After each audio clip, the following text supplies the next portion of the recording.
अगर कोई आपसे पूछता है कि भाई धर्म सुधार आंदोलन का मीनिंग क्या है, अर्थ क्या है रिलीजियस रिफॉर्म मूवमेंट का, और आप उसको सिंपली ये बताते हैं या एग्जामिनेशन में आप सिंपली ये लिखते हैं कि यूरोप में धर्म में कुछ कुरीतियाँ आ गई थी, कुछ गड़बड़ियाँ थी, उसको सुधारने के लिए वहाँ पे जो आंदोलन हुआ उसको धर्म सुधार आंदोलन बोलते हैं, तो एग्जामिनर या पूछने वाला आपको बोलेगा क्या स्टूडेंट बनेगा रे तू बाबूराव के स्टाइल में।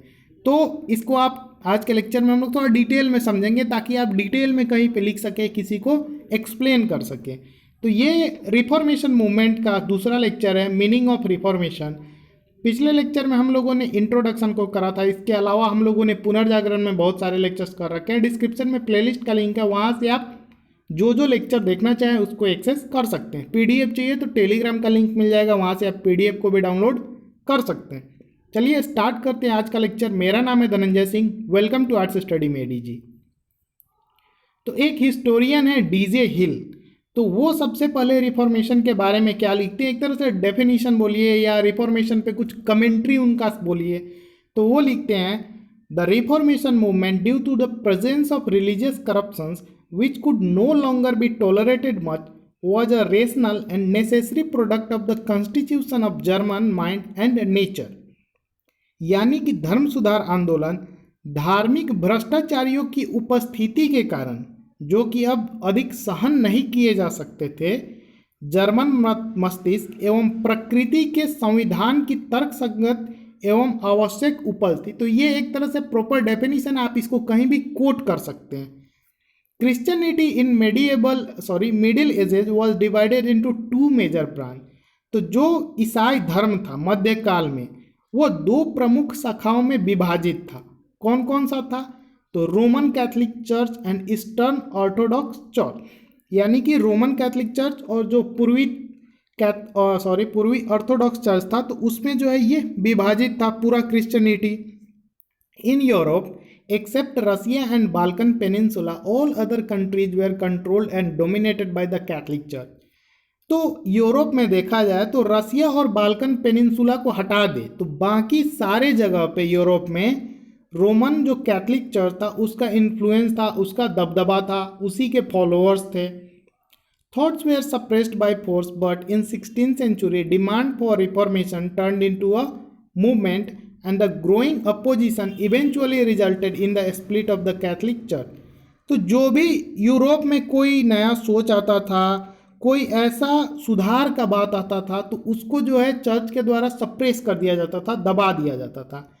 तो ये जब दबाया जाने लगा तो इवेंचुअली जो है लोग अब इसके खिलाफ जाने लगे कि भाई अगर हम ये चाहते हैं तो आप इसको दबा क्यों दे रहे।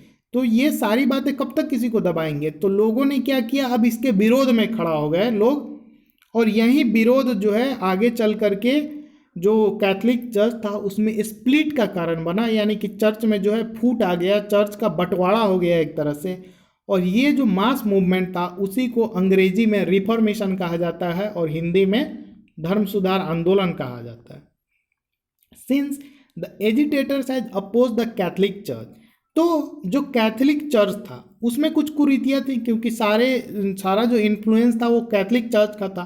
तो लोगों ने क्या किया था, कैथलिक चर्च को विरोध किया था।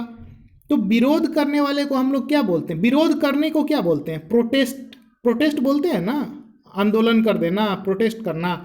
तो जो विरोध करने वाले थे तो उनको प्रोटेस्टेंट बोला गया, और ये जो चर्च टूटा तो एक नया रिलीजन बना, और उस रिलीजन को इसी के बेसिस पे जो है प्रोटेस्टेंट रिलीजन नाम दे दिया गया, यानी कि प्रोटेस्टेंट धर्म।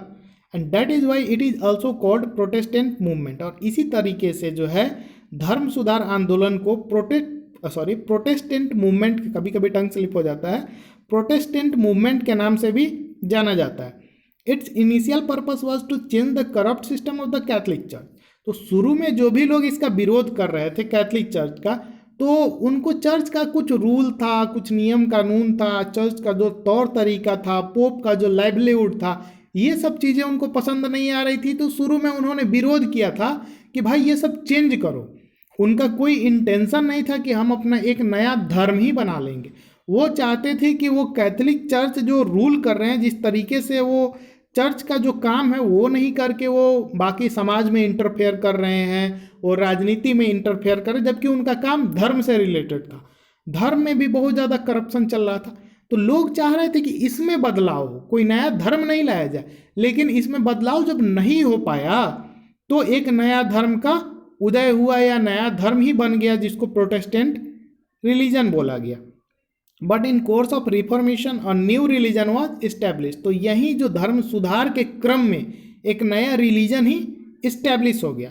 The entire development in the history of Europe is known as the reformation movement. तो यूरोप के इतिहास में ये जो पूरा घटनाक्रम हुआ, इसी को धर्म सुधार आंदोलन के नाम से जाना जाता है। आई होप कि आपको एक बेटर मीनिंग मिल गया होगा, एक बेटर ओवरऑल अंडरस्टैंडिंग हो गया होगा धर्म सुधार आंदोलन के रूप में। आगे के लेक्चर में हम लोग देखेंगे चर्च का मध्यकालीन संगठन और प्रभाव क्या था। तो आगे के लेक्चर को देखने के लिए हमारे चैनल को सब्सक्राइब कर लीजिएगा, नोटिफिकेशन ऑन कर लीजिएगा, लेक्चर को लाइक कर दीजिएगा अगर अच्छा लगा होगा। तो मिलते हैं जल्दी ही नेक्स्ट लेक्चर में। Thank you so much for watching, stay tuned with us.